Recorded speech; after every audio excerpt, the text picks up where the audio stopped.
power animal? A power animal is a benevolent spirit that helps to connect us with the spirit world, like a guide. Power animals serve as guides, protectors, and helpers on our shamanic journeys.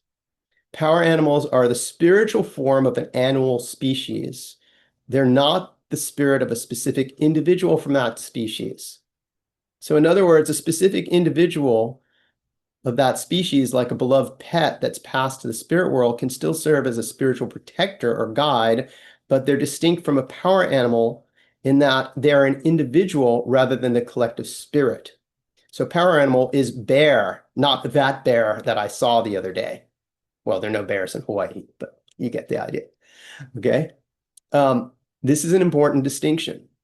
Also, understand that some spiritual beings have a physical manifestation in flesh reality and others don't. Okay, so some things exist, they have counterparts, like bear spirit has physical bears, but there are other spirits out there that don't have any physical counterparts.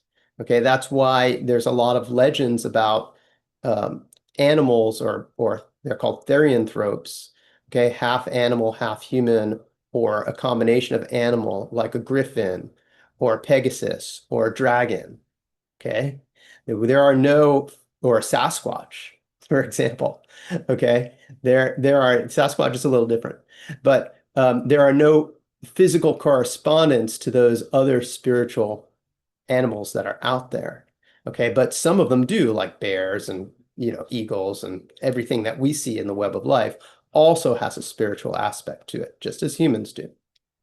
Okay, power animals exist regardless of whether we're in conscious communication with them or not. Okay, they're there. Just like you're there even before I met you today. Okay, conscious communication with our power animals and expressing gratitude to them enhances our connection and increases the protection we receive.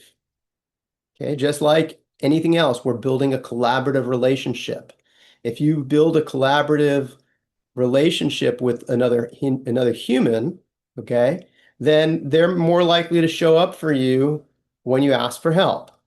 That's how it is, right? You build a collaborative relationship, you become friends, you develop that relationship over time, that relationship becomes stronger, the bonds of trust become stronger, they show up. Well, it's the same thing in the spirit world.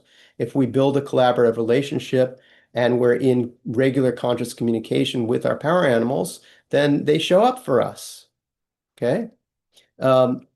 And we give agency to the benevolent intent of bringing the web of life back into balance, because these spirits can't act directly on the physical plane. They need humans to do it for them.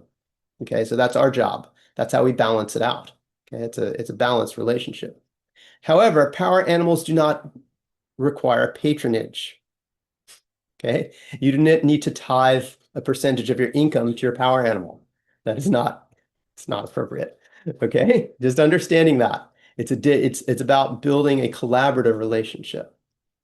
When we communicate regularly with our power animals, it's easier to achieve clear guidance and healing because other interfering energies are less likely to cloud our perception.